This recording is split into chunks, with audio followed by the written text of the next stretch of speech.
Informasi ini dikutip dari Dr. Reysa Broto Asmoro. Bagaimana 14 hari mampu menghentikan laju penularan COVID-19? Yang perlu kita ketahui, anak-anak memang senang libur sekolah 14 hari. Namun sayangnya, banyak orang yang belum memahami. Mengapa 14 hari dan untuk apa? Maklum, himbauan itu tanpa disertai penjelasan yang memadai. 14 hari itu sangat penting dan harus disertai tindakan kepatuhan. 14 hari itu mampu menghentikan laju penularan COVID-19 dan mampu menyelamatkan ribuan orang. Bagaimana bisa?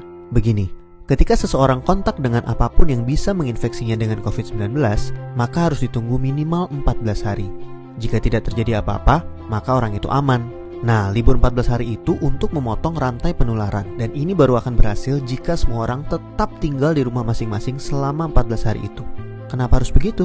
Contoh, seorang anak mulai libur tanggal 16 Maret selama 14 hari. Dia akan masuk sekolah lagi pada hari ke-15. Ternyata anak ini dan keluarganya menggunakan waktu libur itu untuk jalan-jalan, mengunjungi kumpulan orang, ke tempat saudara, ke mall, dan lain-lain. Seandainya dia jalan-jalan di hari ke-10 dan tertular COVID-19 di tempat yang ia kunjungi, mungkin pada hari ke-14 atau 15 belum ada tanda-tanda dia sakit, tetapi dia sudah membawa COVID-19 di tubuhnya dan berpotensi menularkan. Andai dia masuk sekolah pada hari ke-15 dan seterusnya, maka 14 hari libur sekolahnya itu tidak ada gunanya. Penularan terjadi juga di sekolah, efek domino akan berlangsung dan rantai penularan tidak terputus. Untuk itu semua orang harus bekerja sama.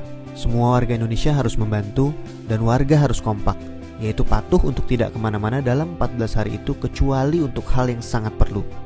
Waktu 14 hari itu berguna untuk saling pantau. Jika ada orang yang menunjukkan gejala-gejala menderita serangan COVID-19, bisa segera ditangani dan hopefully penularannya hanya stop di dia, karena dia tidak kontak dengan orang lain dalam 14 hari itu. Jadi, mari kita mengisolasi diri untuk diri sendiri dan orang lain. Mungkin pula dalam skala besar untuk umat manusia. Mohon bantuannya untuk share dan jelaskan hal ini kepada orang lain, supaya semua patuh dan pemerintah terbantu untuk stop penularan COVID-19.